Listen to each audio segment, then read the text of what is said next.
요즘처럼 중독이 넘쳐나는 시대에 우리가 중독되었다라고 생각하지 못하는 것들이 참 많이 있습니다.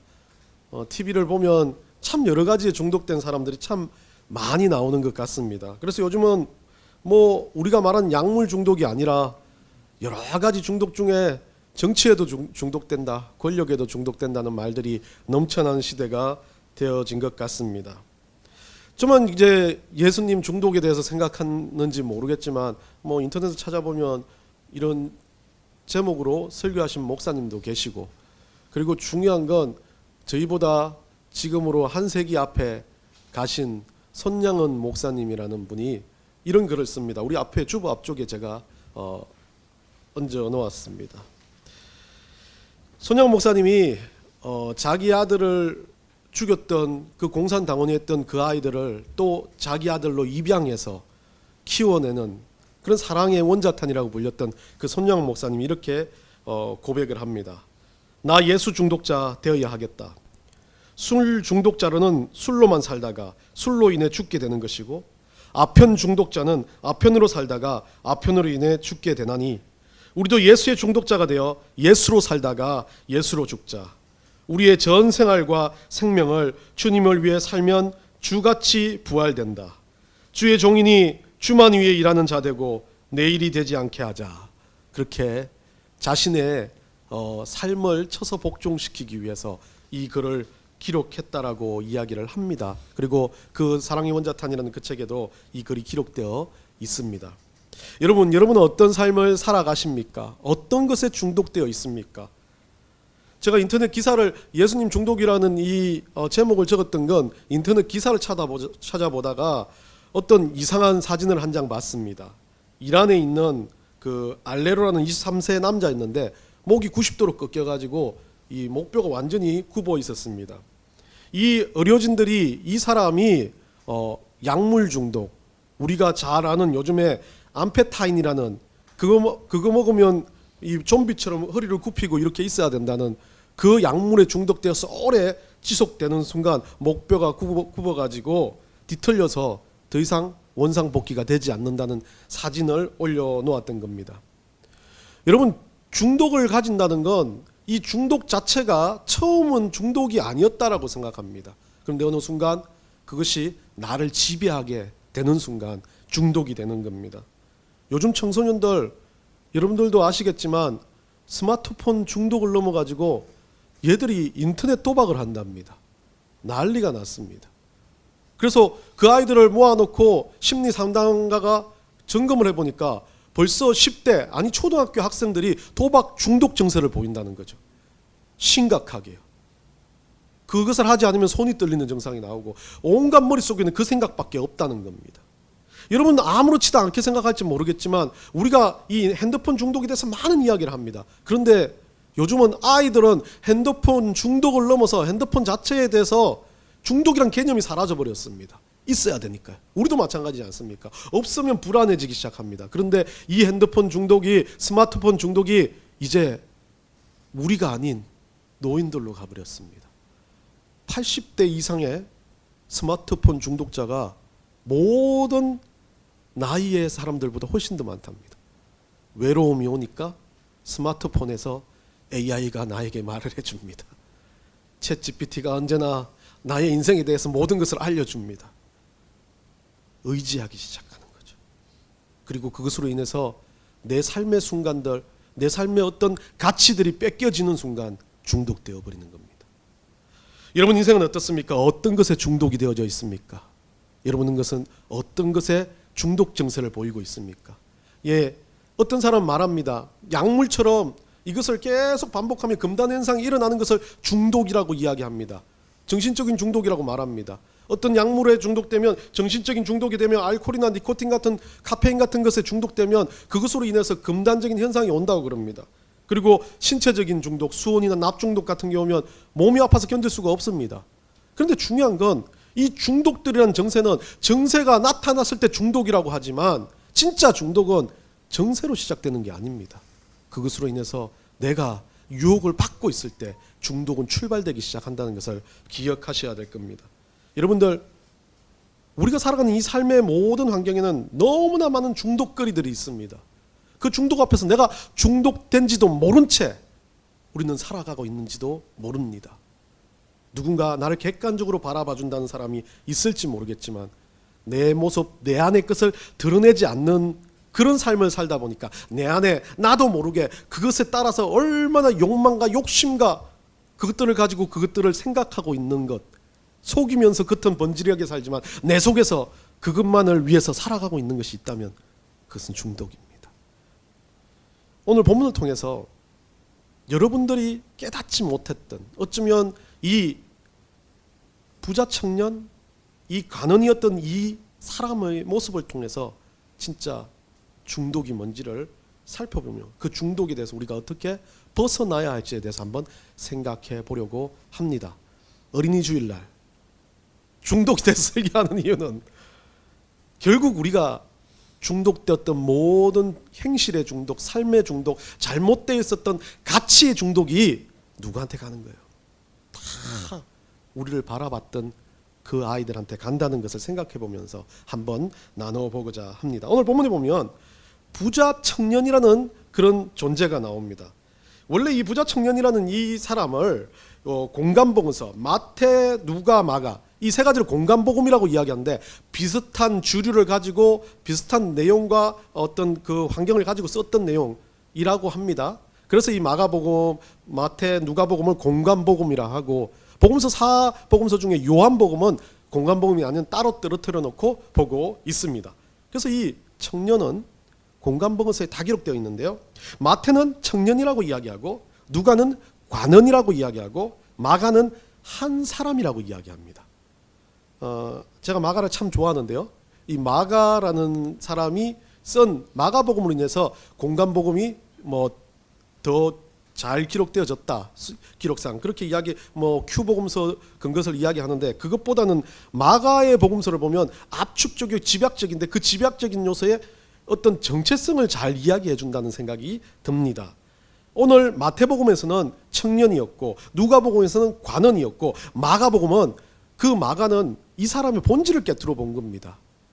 평범한 사람, 살아가는 우리와 똑같은 성정이 같은 한 사람으로 바라봤던 거죠. 자, 그러면 이 세 가지 정체성을 보면 오늘 예수님을 찾아왔던 이 청년은 아마도 부자였다는 것을 동일하게 세 복음서에서는 다 이야기합니다. 부자였던 것 같습니다. 그런데 작은 부자가 아니라 이 청년이지만 청년이라고 이야기하면 오늘날 우리는 결혼하지 않은 사람들을 청년이라고 이야기하지만 이 유대교 전통으로 봤을 때는 결혼했다 안 했다의 부분은 없습니다. 아마도 40대 이하 정도는 다 청년으로 봤던 것 같아요. 그래서 유대 관원이 되기 위해서는 보통 30살이 넘어야 됐기 때문에 이 사람의 나이를 추정해 볼 건데 30대 초반 정도가 되지 않았냐라는 생각이 듭니다. 관원이었고 돈 많고 또 청년이라 불릴 만큼 건강한 사람이었습니다. 이 사람 같은 경우는 예수님 앞에 나오는 것 자체가 조금은 힘든 사람이었습니다. 왜 그러냐면 관원은 유대인들의 어떤 일종의 말하는 정치 세력이 유대인들이었기 때문에 그 사람들 눈치를 봐야 하는 공무원이었다는 말이죠. 그런데 이 사람이 예수님 앞에 나왔습니다. 그럼 그 성정이 어때요? 그 성정은 상당히 열정적이었고 예수님 앞에 나오는 태도를 보면 상당히 겸손한 사람이었던 것 같습니다. 그리고 이 사람은 어떤 사람이었어요? 용기도 있는 사람이었죠. 남 눈치를 보지 않고 무언가에 대해서 자기 호기심, 어쩌면 호기심이 강한 사람일 수도 있습니다. 자기 호기심을 잘 이겨내지 못하고 왔던 사람일 수도 있습니다. 그러면서 그 사회적인 요소로 봤을 때는 이 유대인들 치하에서 예수님 앞에 무릎 꿇는 것, 예수님 앞에 나와서 뭔가 질문을 한다는 것 자체는 상당히 자기 신변의 위협을 당할 수 있는 상황이었는데 이 사람이 용기를 내서 예수님 앞에 나와 오늘 본문의 이야기를 하고 있는 겁니다. 그 사람은 의지적으로 와가지고 뭐라고 이야기하냐면요. 오늘 본문을 보면요. 16절입니다. 어떤 사람이 죽게 와서 이르되 선생님이여 무슨 선한 일을 하여야 영생을 얻으리이까. 마태복음에서는 지금 어떤 사람으로 기억하지만 앞은 청년으로 되어 있습니다. 어떤 사람이 와가지고 이제 이 선생님한테 뭐라고 묻습니까? 선한 일을 하여야 영생을 얻겠냐.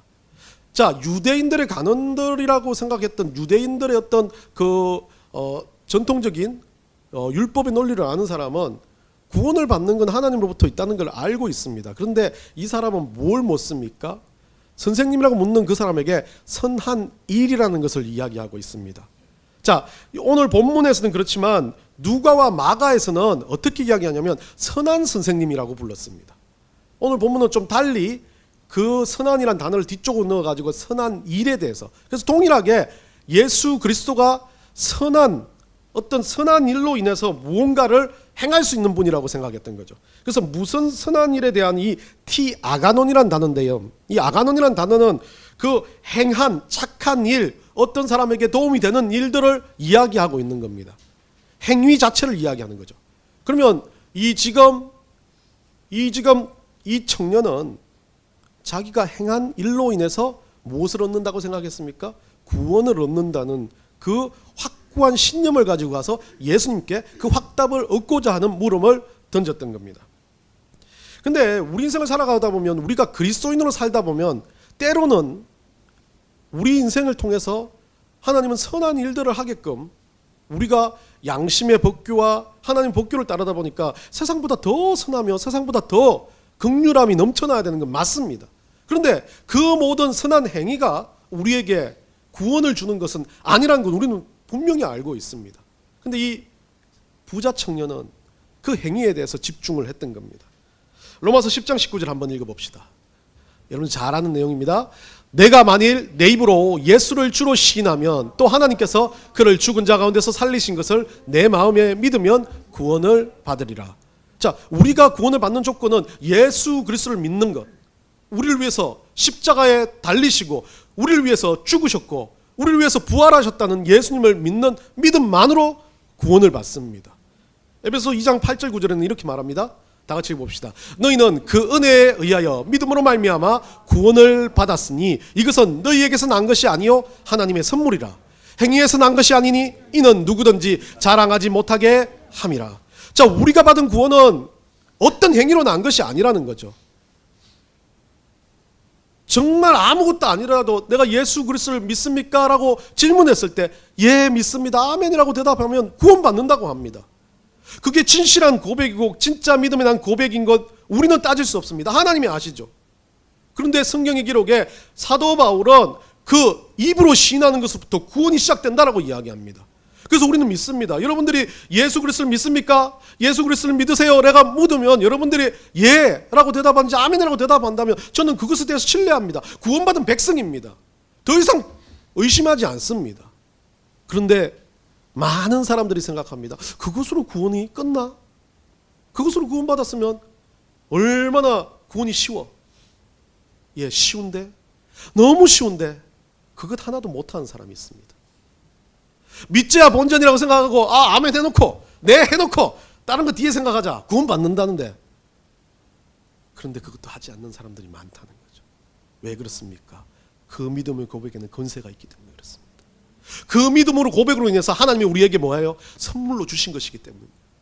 이것은 세상의 어떤 것과 비교되지 않는 우리에게 가장 귀한 선물이기 때문에 이 선물을 받은 우리는 이것으로 인해서 이 땅을 살아가는 가장 존귀한 존재들이라는 것, 그리스도인이라는 이름을 받게 되는 것이기 때문에 이것은 바꿀 수 없는 은혜요 선물이라는 겁니다. 그렇기 때문에 부자 간원은 어땠습니까? 이것을 알고는 싶어요. 받고는 싶어요. 근데 자기 입으로 나옵니까? 안 나옵니다. 그러다 보니까 이 사람은 뭐를 원했습니까? 자기가 행했던 것. 내가 열심히 행했고 열심히 살았다. 이것 가지고 뭐를 말합니까? 구원을 얻겠구나라는 것을 확신을 가지고 물어봅니다. 그리고 어떻게 합니까? 예수님한테 가서 묻습니다. 제가 이렇게 했습니다. 이렇게 했습니다. 어떻습니까? 그래서 예수님이 말합니다. 계명을 지키라. 그러니까 그 계명을 예수님이 다 설명을 합니다. 근데 예수님이 독특하게 18절에 한번 보십시오. 이르되 어느 계명이니오니까 딱 그런데 예수님이 하나님을 사랑하라는 말, 예수님이 말했던 사랑의 이중 계명을 두지 않습니다. 하나님 사랑하고 내 이웃을 사랑하라고 말하지 않습니다. 뭐부터 시작합니까? 이르시되 살인하지 말고 간음하지 말고 도적질하지 말고 거짓 증언하지 말고 부모를 공경하고 이웃을 사랑하라 하신다. 자, 여기 뭐가 빠졌습니까? 예수님 말하는 계명 중에 가장 중요한 핵심의 계명이 빠졌습니다. 하나님 사랑이 없습니다. 하나님 사랑하라 말하지 않습니다. 그러고 보니까 뭐합니까? 이 부자 청년이 20절에 그 말을 들으니까 와, 너무 기쁜 거예요. 모든 것을 지키며 살아왔습니다. 대단하죠. 엄청나죠. 부자였지만 자기 삶에서 누구 하나 피해를 끼치지 않고 열심히 노력해서 땀 흘리게 살았던 사람입니다. 그리고 어떤 거짓도 하지 않고 누군가를 도우면서 사랑하면서 공경하면서 너무나 행복한 가정을 꾸리고 살아가는 사람이었을지 모릅니다. 정말 괜찮은 사람이죠. 마가복음에서 마가는요, 그래서 참 마가가 왜 좋으냐면 이런 겁니다. 마가복음 10장 10절 한번 봅시다. 우리 다 같이 읽어봅니다. 예수께서 그를 보시고 사랑하사 이르시되 내게 아직도 한 가지 부족한 것이 있으니 가서 내게 있는 것을 다 팔아 가난한 자들에게 주라. 그리하면 하늘에서 보화가 내게 있으리라. 그리고 와서 나를 따르라 하시니. 다른 어떤 구절에도 없는데 뭐가 들어갔을까요? 찾기. 예수님이 그를 보시고 뭐 했다고요? 아니요. 부족한 것 이야기하기 전에 예수님이 먼저 그를 어떻게 했어요? 사랑한 겁니다. 예수님이 그를 사랑했다는 표현을 넣습니다. 너무 괜찮거든요. 솔직히 저보다 훨씬 낫거든요. 이 사람은 얼마나 열심히 살았는지 모릅니다. 땀을 흘리면서 피를 토할 정도로 자기 일에 열심을 다했는지 모릅니다. 뭔가를 해도 남보다 새벽부터 일어나서 쪽잠을 자고 자기 인생을 살아다니면서 남을 위해서 땀 흘리고 피 흘리고 살았던 사람입니다. 누가 봐도 너무나 괜찮은 사람이었습니다. 예수님이 그를 사랑했다 그럽니다. 인간적으로 봤을 때는 흠이 없을 인간일 수 있습니다. 예수님 너무 사랑했습니다. 그래서 그가 구원받기를 얼마나 소망했겠습니까? 그러면서 예수님은 그에게 말합니다. 네 재물 팔아가지고 나눠줄래? 그 청년은 어떻게 했습니까? 그 말에 하나님 사랑을 넣지도 않았습니다. 그런데 그 말에 근심하며 돌아갔다고 합니다. 여러분 인생을 바라보면요, 꼭 이게 부자 청년만에 대한 이야기입니까? 아닙니다. 우리도 똑같습니다. 뭔가 하나님 앞에서 여러분들이 우리 하나님과 우리 예수님을 보면서 근심하는 게 있습니까? 여러분들이 예수님을 보고 비교하고 질투하고 재는 게 있습니까? 그건 이 부자 청년과 다를 바 없는 거예요. 우리가 살아가면서 보는 어떤 인생의 삶을 보면 우리는 중독되지 않았다고 생각하는데 그것에 나도 모르게 중독되어 버리는 상황이 되어지는 겁니다. 우리는 예수 그리스도가 가장 사랑스럽고 존귀한 사람이라고 봅니다. 그런데 우리는 어떻게 고백합니까? 이것부터 하고요. 내 자존부터 생각하고요. 내가 살아가는 환경부터 생각하고요. 성경에서는 그것을, 세상에서는 다른 것을 중독이라고 하지만 성경에서는 그것을 가지고 우상숭배 중독이라고 말합니다.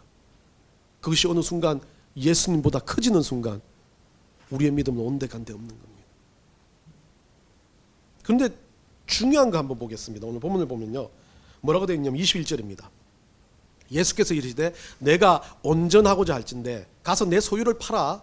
여기에서 말할 때 예수님이 온전하다, 네가 완전해지고자, 네가 그러면 구원을 얻고 영생을 얻고자 한다면 이거부터 해봐라 라고 이야기합니다. 가난한 자들에게 내 소유를 팔아 가난한 자들에게 주라.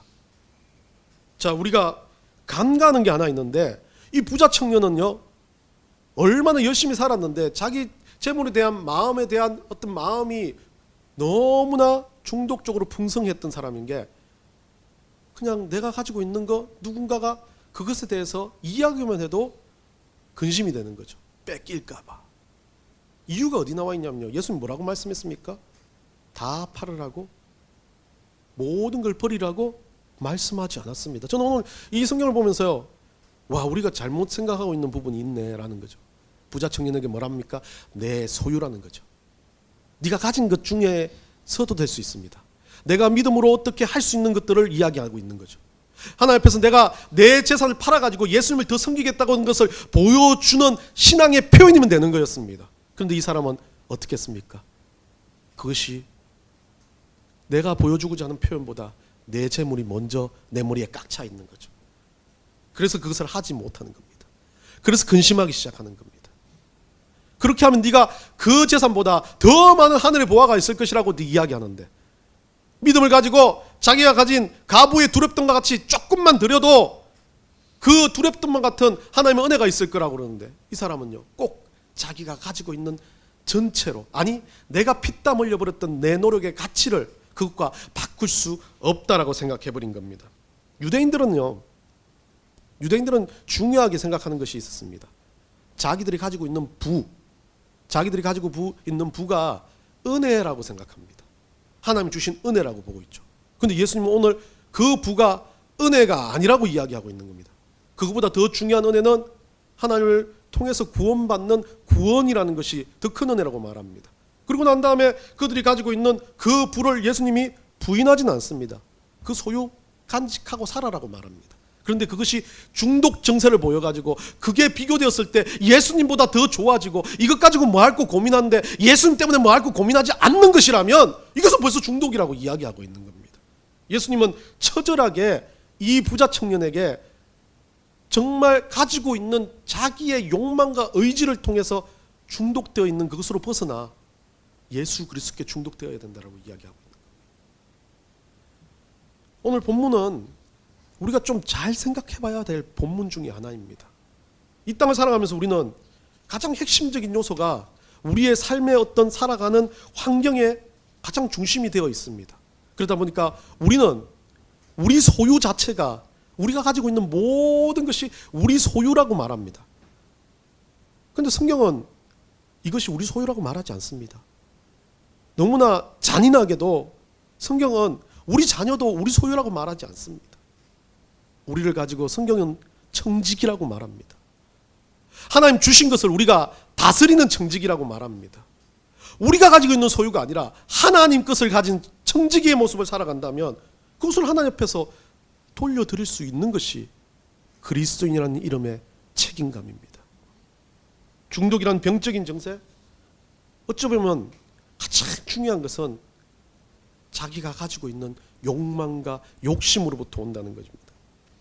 예수님이 아닌 다른 것에 의지하는 것, 예수님이 아닌 다른 것에 우리 삶의 중심이 되어지는 것, 우리 삶에 깊숙이 나도 모르게 박혀있는 그것, 살다 보니까 그것이 너무 좋아서 중심이 되어버린 것, 그것이 바로 우리가 중독되어 있는, 우리가 예수님 말고 사랑하고 있는 요소가 아닌가 생각해 봐야 됩니다.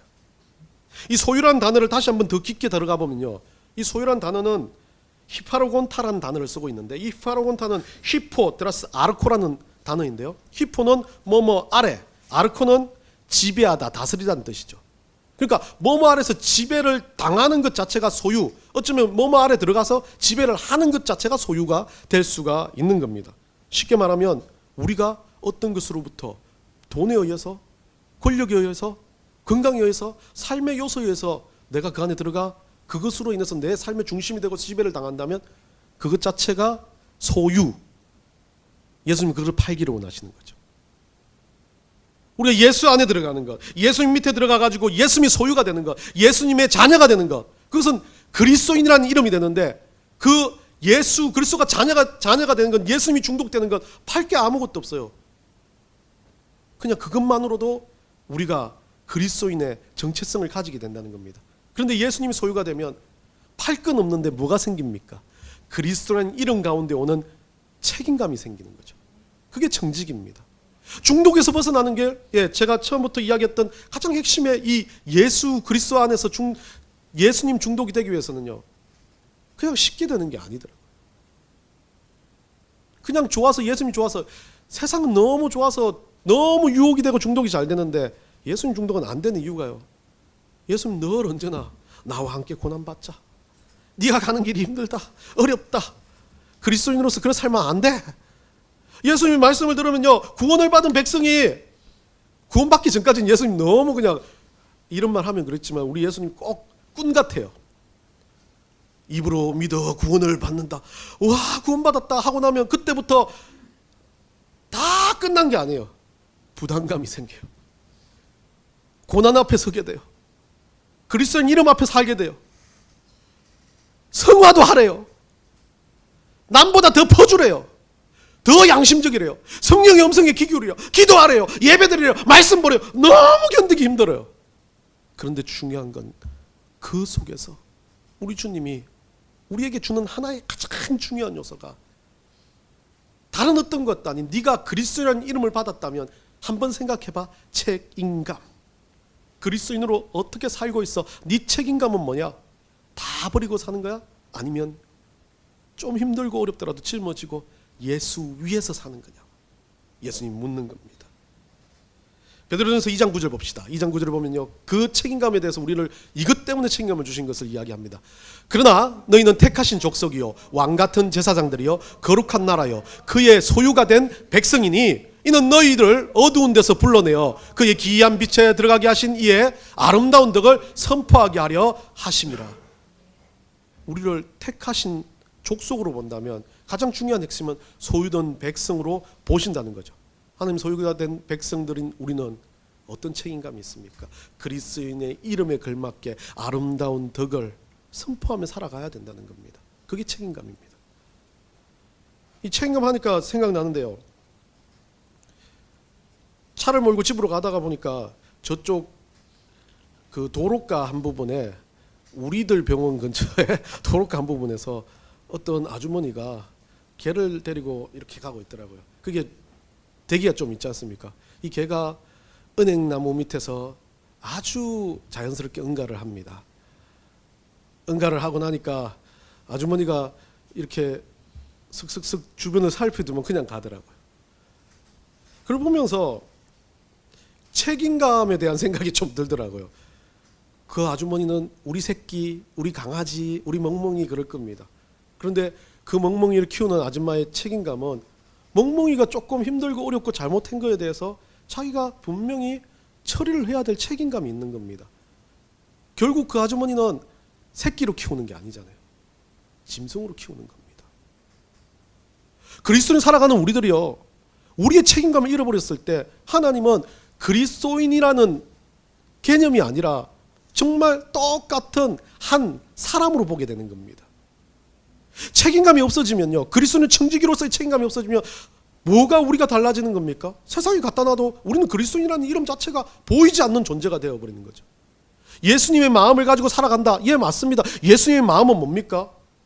조금 지저분해도 그 응가 치우는 거 아닙니까? 그 뭐 때문에 치웁니까? 내게 주신 그리스도인 이름 때문에, 책임감 때문에, 나는 하나님의 백성인데 이러면 안 되라는 전제 때문에 해야 되는 거 아닙니까? 다 똑같으면 그거 그리스도인이라고 볼 수 없다는 겁니다. 그냥 세상에 중독되어 살아가는 인생이죠. 예수님 마음에 중독된 자는 늘 언제나 예수님의 마음이 내 안에 들어와 그 마음에 대해서 고민하고 갈등하는 그리스도인이 된다는 거죠. 로마서 14장 8절에 이렇게 말합니다. 다 같이 읽어봅시다. 우리가 살아도 주를 위하여 살고 죽어도 주를 위하여 죽나니 그러므로 사나 죽으나 우리가 주의 것이로다. 사도 바울이 왜 이런 고백을 합니까? 사도 바울이 왜 이런 고백으로 자기를 그냥 광인처럼, 미친 사람처럼 나 예수 믿어서 미쳤다라고 전하는 거 아니지 않습니까?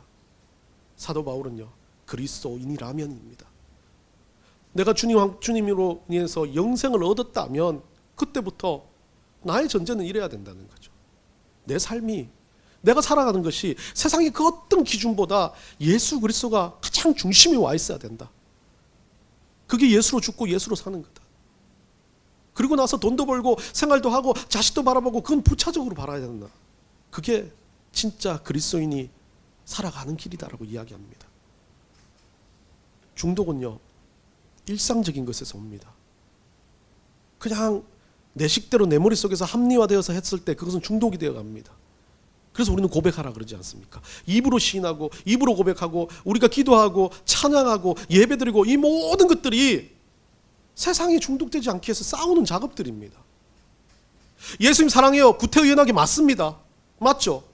그런데 그 사랑해요를 안 하는 순간 더 잊어버립니다. 입으로 계속 고백하라는 겁니다. 사랑합니다, 사랑합니다, 고백하라는 겁니다. 그래서 주중에 여러분들이 못했던 거 주일이라도 와서 찬양하고 기도하고 고백해보자. 그리고 또 주일 다시 다가오기 전까지 반복적으로 고백하자는 거 아닙니까?